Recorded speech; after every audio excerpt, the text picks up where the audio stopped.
Are we there yet? Welcome back to my podcast. I am Bobby J. I am on iTunes. I am on Stitcher. I am on Spotify. I am now on Amazon. I think I'm trying to get on Pandora next. Um, I'm also on YouTube. I'm a little behind on posting my videos, and I don't have every single one. Um, the one with my sister on the call, I can't have her on a call and set up my phone to record at the same time, so deal with it. Um, but I'll start posting the videos again, I promise. And I've noticed a little bit more traction with those too. So thank you very much to all of you that are interested in listening. Okay, so here we go. The bloody details. So I partook in the fungus among us. I had my first mushroom trip. It's been a couple days now, and I wanted a couple days to just process everything and see how I felt afterwards. Um, so I'm not going to do a full blown step by step and bore you with all the details, but I will give the exciting highlights. I am definitely going to do it again. I am not done. I got my feet wet. Now I kind of have an idea what to expect. I am very happy I did it. For sure. No doubt. I'm looking for more. So I'm not disappointed, but I was expecting something more powerful. Now there are a lot of factors that go into all of this, and I am not naive to those. For one, my setting wasn't absolute perfect. I was not able to really, put my dog, my puppy, with anybody. So he was here, so I did have to take care of him and watch him. And he was really good, to be honest. He's a good puppy, but um, that was a distraction. There was outside stuff going on, outside my place, and so that those were all minor distractions. And um, I was really tired. I was really tired before I took the mushrooms, and I think that taking them also make you tired, and I was really tired afterwards, and I was really tired the day after. Um, and I've heard that can be an effect. Um, what else? Oh, I think I might have eaten too much. I want to make sure I had some stuff in my stomach, but I think I might have eaten too much. So there were definitely some factors. So next time I do it, I want to try a different way, and I don't think there's anything wrong with that, right? And everybody's metabolism is also different. I'm a little bigger, so I took a pretty large dose, 4.5 grams. Next time I'm gonna go 5. And that's what I want. Some people are like, "Whoa, that's a big dose there, Bob," but that's what I fucking want.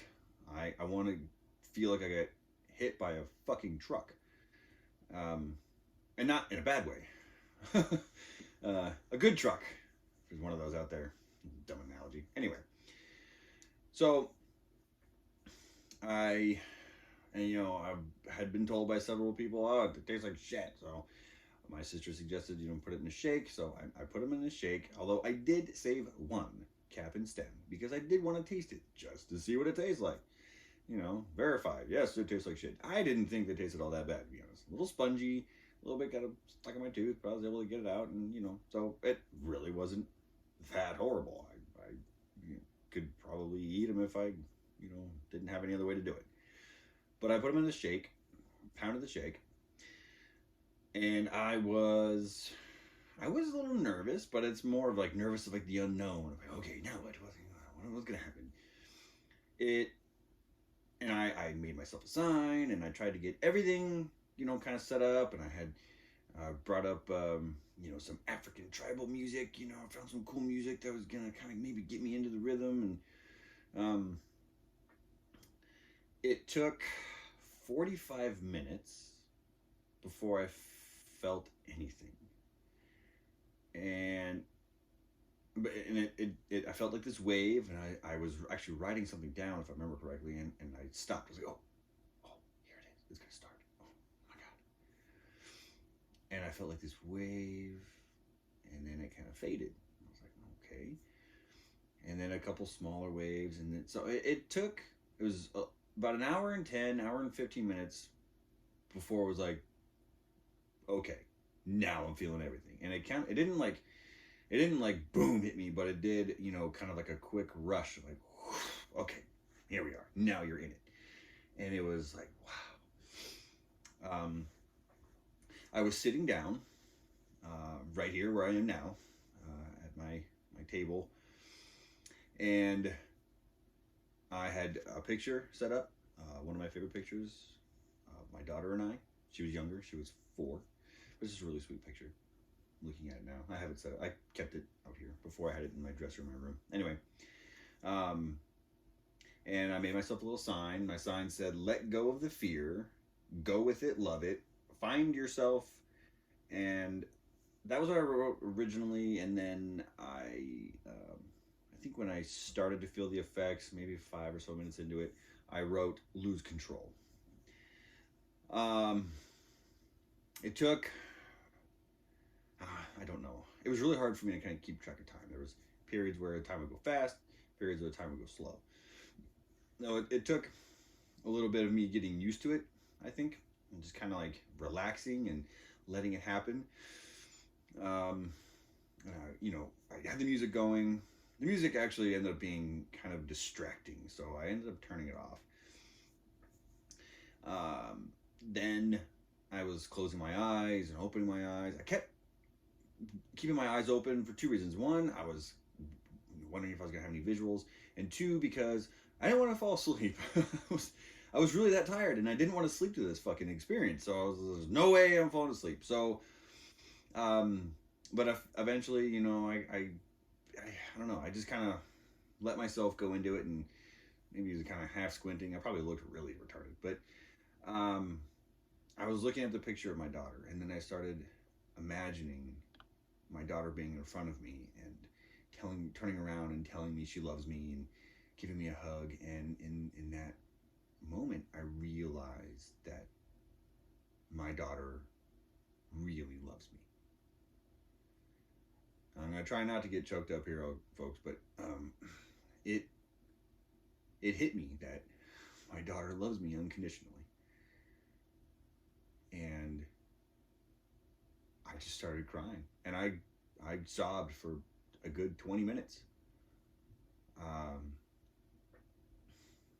And it was a good cry. It was a good cry. It was a good realization. I think why it hit me the way it hit me is because it was nice to feel so loved. It was nice to feel lovable. And, there's a lot of times in my life, most often in my life, I would say, that I don't feel like I deserve it. Love in general, from anybody really. But so, and it kind of hit me that if no one else, she loves me. And it was really nice. It was a good thing. So, I drenched the front of my shirt. Drawback of having a beard and mustache, snot in my mustache. It was real pretty. So there was a hint of sad, but it was more of just a realization, and it was a good cry. How else to put it? And then it kind of faded away. The feeling of needing to cry, right? So, which is good. I'm glad I didn't cry for 4 hours, but and I know that there's more in there too. I'm not done with that subject yet. I know I want to go deeper in there, and I feel like there's still some more in there, but I really tapped into that, and it was a good feeling. It gave me that really good feeling. So after that, then I was just trying to relax more and just go with it, right? Just experience it and see what was happening. But I wasn't. I was just too much stimulation going on from the outside stuff. So I ended up going and laying down, closing my eyes, tried with music, without music, opening my eyes, looking around, and but I wasn't really tapping in. I was just kind of feeling, out of it. I could tell I was out of it. And when I'd stand up and walk around, I remember my movements felt really fluid. And in the beginning, I started writing down what I was feeling. I wrote down warm, fuzzy, smooth, as smooth as in like my movements, waves, still aware. I was still aware. I still knew what was going on. I still had thoughts, and I could actually kind of bring myself back, not totally sober, like I wouldn't be able to drive or anything, but I could bring myself back to think fairly. I was well aware of the dog, and like, okay, I need to make sure I take him out to go to the bathroom, and yeah. So still aware. I was chugging water. It was warm that day, and I was a little sweaty. I run a little warm anyway, and so I was chugging water. So I had to pee a lot, and so and I remember walking to the bathroom and feeling almost like drunk. That was something I wrote down. Was almost drunk, slow effect. I wrote down, my daughter loves me, and then after laying in bed for a little bit, I gave up on that because, like I said, I didn't want to fall asleep. And then I decided it was time. Okay, well, let's go outside. The dog probably had to go to the bathroom, so took him outside, and I sat in my chair outside. And it was a little gray that day, but the sun had just started to kind of come out, and it was perfect actually. And I noticed I had this smile on my face, and then I was getting such a weird thing. I kept getting like this, almost like a nervous twitch, or not a nervous twitch, but like you get a nerve, like a twitch. Your thumb kind of twitches, or you get a muscle spasm. There you go, more of a muscle spasm. But I was getting it right in my sternum, and it was almost like I was being tickled. But so I had this smile, and I had this weird, twitch going on, and I, I got the giggles, and I just was kind of just laughing. Nothing particular, but I was just fucking laughing.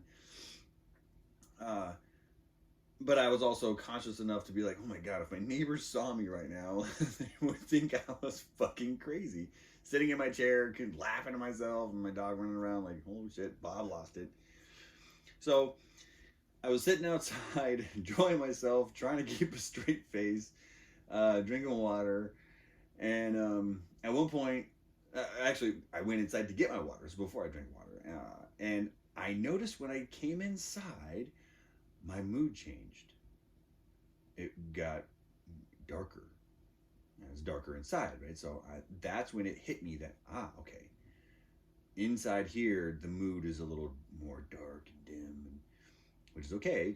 I wanted that too, but when I went outside, it lightened up and I felt better, and that's when I was laughing. And so sitting outside, and I was just enjoying it, and I was just trying to be open to everything. I noticed I was hearing all the bugs, and I was hearing all the birds and the planes, and you're just aware to everything. And then I was looking off in the distance, and there's this big tree off in the distance, and I'm looking at the tree, and all of a sudden everything's slightly fuzzy, right? Like nothing has like the crisp detail that it does when you normally look at things. So I'm looking at this tree, and the tree is 200, 300 yards away. And I can see all the foliage. Well, the branches are slowly moving, but fluidly. And it's almost like the tree is just kind of back and forth, like, waving and swaying. And not like I've ever seen before. We've all seen trees, kind of dancing around from the wind or whatnot. This was different. I'd never seen a tree move like this before. And it caught my eye, and I was like, whoa. And I'm watching this tree, and then I'm realizing I'm watching the tree breathe. and I'm watching all the branches, dance with each other, and they're like fighting for sunlight. And I've just never seen a tree move like that before. And as I was enjoying this, then a neighbor of mine came over, and she wanted to play with the dog. And obviously she had no clue, and so she was chatting with me. It was very much distracting from my high, or my experience. I hesitate to use the word high, but I was okay with it though. Like, I wasn't like pissed or irritated or like, fuck bitch, get out of here. It was just kind of like, all right, well, this is part of it, and see how it goes. And I just sat there content with this little smirk on my face, and just, I wasn't super chatty, but I answered everything and just kind of kept it light. And I was still just enjoying the tree and just looking around. And so she was playing and with the dog. And then I stood up. I said, hey, you know what? You mind watching my dog for a little bit? I'm going to go for a short walk. And she's like, yeah. I was like, perfect.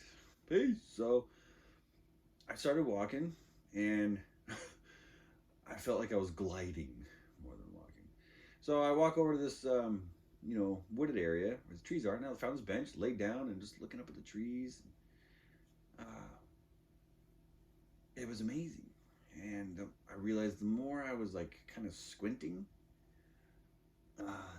the more things were moving. And I don't know what the hell it's called, but when you're a kid and you had one of those tubes, and you look through it, sunlight, and as you turn it, and there's like those little multicolored crystal things that move, and makes all these different designs. And it was kind of like that, looking through the branches. It was almost like the branches made like this giant spider web, or this prism. It was really amazing. And then I got the giggles again, and I just started talking to myself, and I had some realizations, some ideas, these thoughts, came to me about people, my life, and things about myself. And so I kept grabbing my phone and go to my notes, and I obviously, you're still aware, right? I was aware enough to know that, oh shit, I'm gonna write this down. So I texted in my notes, and every time I thought I had a piece of genius idea. And so I just hung out there for a while. I don't know how long I was there. I knew that, dog was out. So eventually, when I was feeling ready, I got up and walked back, feeling good. And as I was walking back, I had a hard time keeping a straight face. I was just wanting to fucking laugh. It was real bizarre. So I made it back, and she was still out there with the dog, and so I wanted to go inside. So I got the dog, and came inside, and then my neighbor knew I was going to go through this experience, giving me Alice in Wonderland to watch. So I was like, well, I'll try this. And so I pop it in, and I start watching it, and I'm laughing. It's goofy stuff, and I'm really kind of getting like the analogies. And I hadn't seen this movie in forever, right? I mean, I was maybe a teenager, and so it was almost like watching it all new again. And I'm just like, wow, the lessons I'm getting out of this is so great. But after about 15, 20 minutes, I realized, you know what?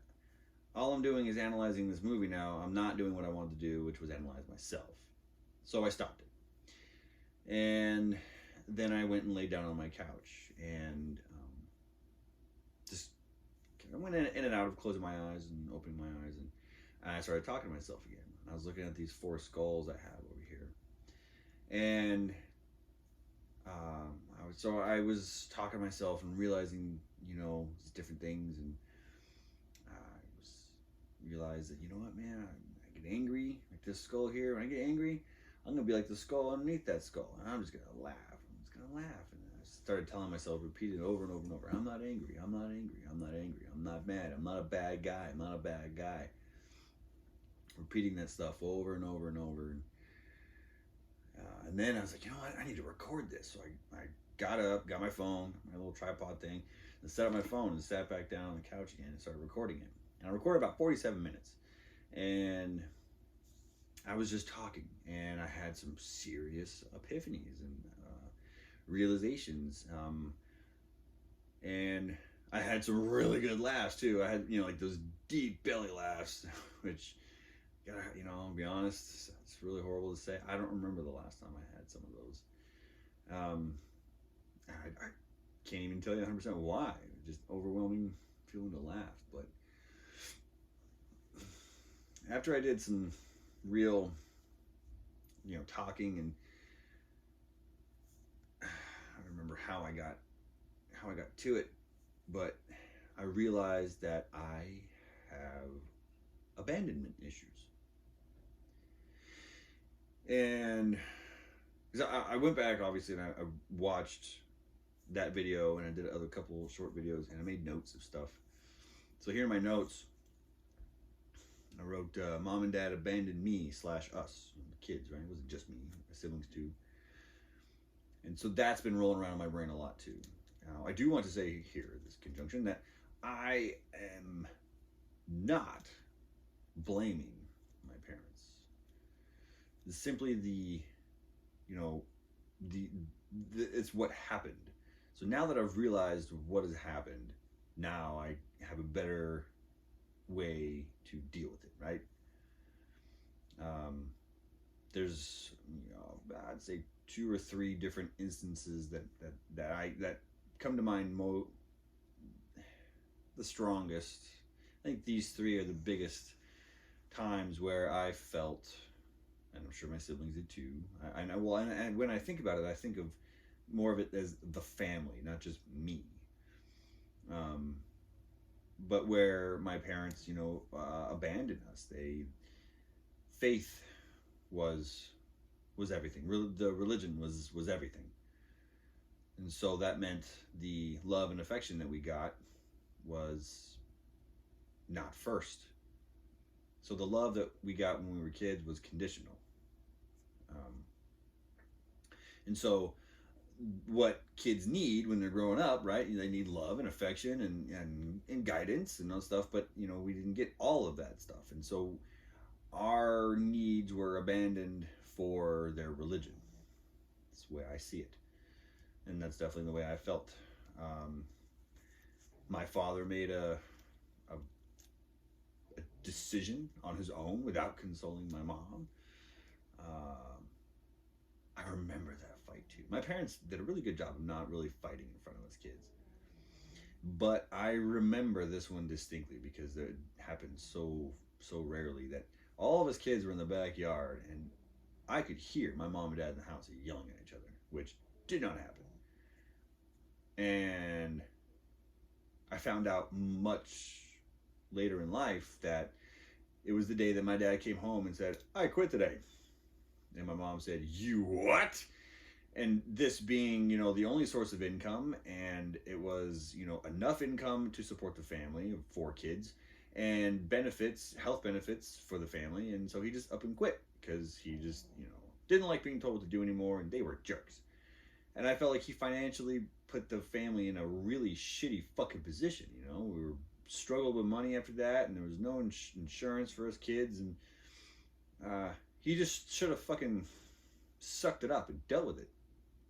They thought you were family first. So I feel like he abandoned the family in that way, and he put himself first.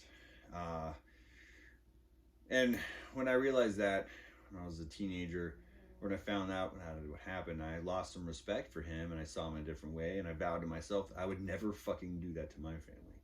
I would never put my own interests first, and sacrifice, put my family in that, position. Also in my teenage life was when my father was arrested. I pulled some really bonehead shit. He's not a fucking criminal, which is why he got caught and arrested. He did commit a crime. That's a whole other fucking podcast. So when he was arrested, not only did I lose all respect for him, but he was gone for a period of time. And so he physically abandoned the family. And also, there was very little emotional support growing up anyway, but what little we did get from him was also gone when he was gone. Now, my mom, she was under such mental strain and stress that she will admit it, that for about 2 years, she mentally checked out. She does not remember much of those 2 years. I remember what happened. Uh, I was 16, and my little brother was 14. My sister and older brother were out of the house, and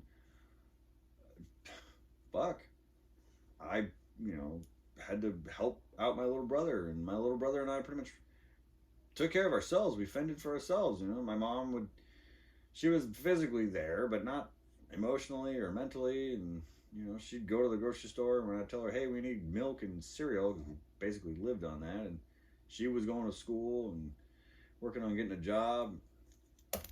It just, you know, it ruined, and it fucked up the whole family, right? But nobody, everyone was going through their own shit, but nobody was getting any help, including us kids. So in those ways, you know, we were very much just left out on our own, and so that, you know, I feel it was abandoned. And I came to that because, well, that was what I came to, right? I was on my trip, and that was kind of a, like, holy fuck, I can't believe I never realized that before. And so I've been doing some reading about abandonment, and I have a lot, not all, but a lot of the very classic shit. Word is escaping me right now, but the symptoms, I guess, for lack of a better term. So a lot of the stuff that I feel and go through is like, holy shit, okay, well, now it all kind of makes sense, and I can, you know, this stuff is with that. So abandonment. So now that's something add to my list of things to work on. I realize that I have a hard time trusting women. I don't know if that kind of comes from my mom or not. My mom was the disciplinarian. And there was a period of time where I did not like my mom. I did not. And all my friends were like, dude, your mom's so cool. I said, yeah, well, she ain't your fucking mom. Of course you think she's cool, you know? Shit. But I don't trust women.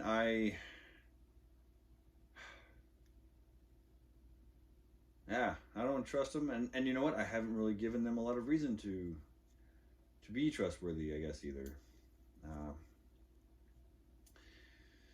And you know, in a lot of ways, different ways. My last three, you know, I've had three, you know, long-term big relationships, I call them.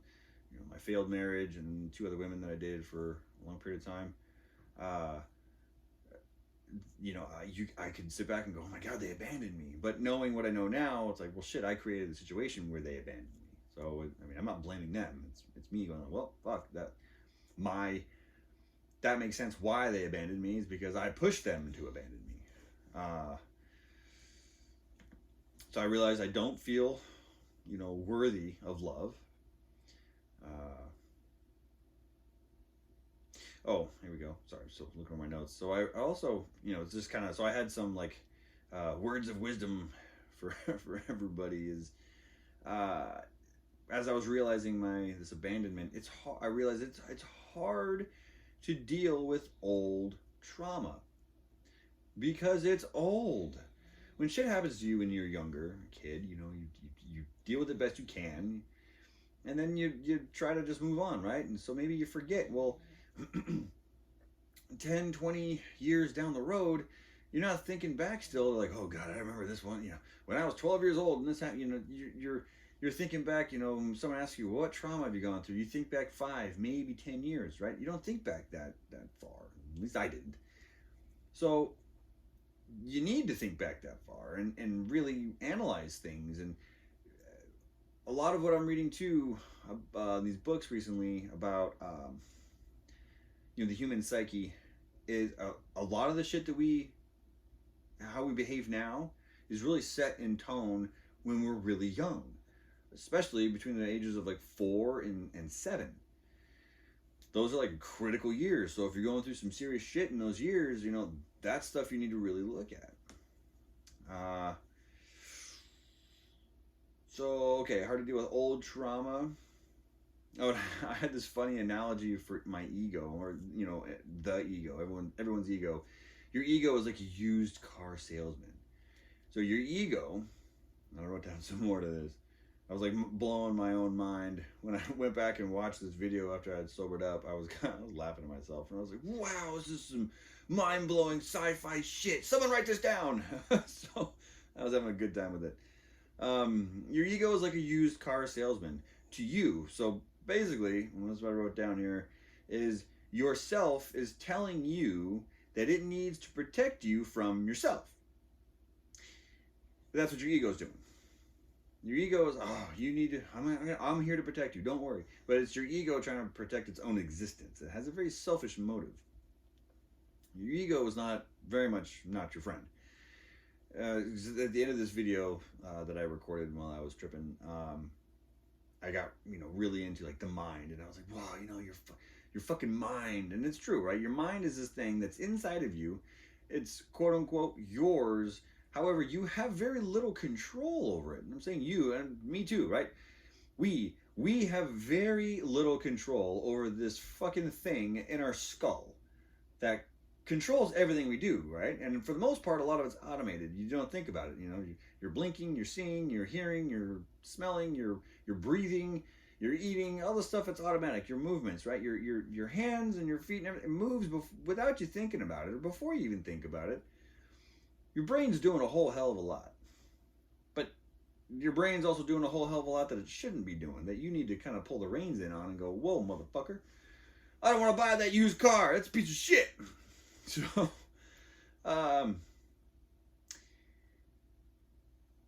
okay, so another brilliant analogy I had. So after the couch thing, then I had to pee again. So I was like, all right, well, I'm going to turn off the video and go pee. And so I ended up going back outside.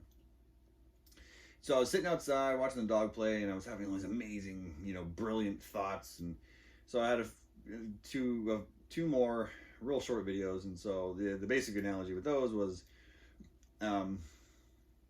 we are taught to consume. And when you consume, when it breaks, you throw it away, buy another one. You don't fix anything anymore. There's no TV repairman. Even like repairman for appliances is a dying breed. Nothing gets fixed anymore. It's just, throw it away and buy a new one. Well, even with your car, most people are like, oh, well, is it worth, I don't know.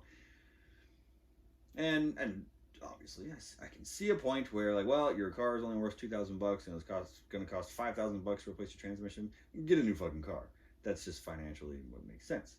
However, I have a truck that I love, and I have put more time and money into that truck than I would like to admit, because I love this truck. And I know, I take care of it, this truck is going to last me a very long time. It's a diesel truck, and I wanted that Cummins motor. The joke is, I bought the Cummins, and it came with a Dodge. And I love working on it. It's a labor of love, and it keeps me busy and out of trouble, and there's a lot of reasons behind it.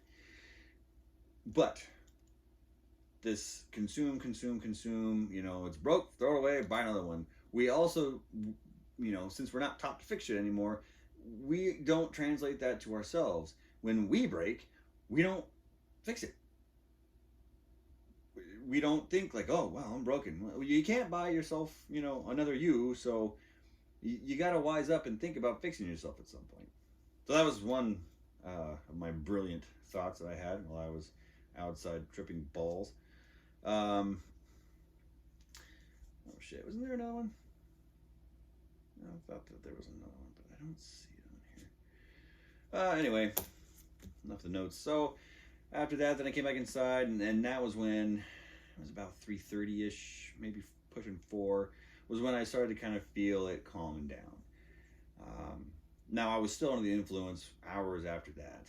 Even though I was very clear-headed, I would get small waves, but my pupils were still really dilated. So I knew I was still under the influence. So I finished watching Alice in Wonderland, and it was still good. I made a few notes off that too. One of the things that really stuck out to me was I give myself good advice all the time, most of the time. But do I follow it? Do I listen? Do I listen to my own advice, and do I follow it? And the answer really is not as often as I should. And that goes to say with other people too. I will hear myself telling people, someone at work, or a friend, telling me something like, "Oh man," well, and I'll give them a sound piece of advice, and I'm thinking to myself, "Well, fuck, I should do that too." And I don't know why I don't. Oh, it's something I'm gonna change.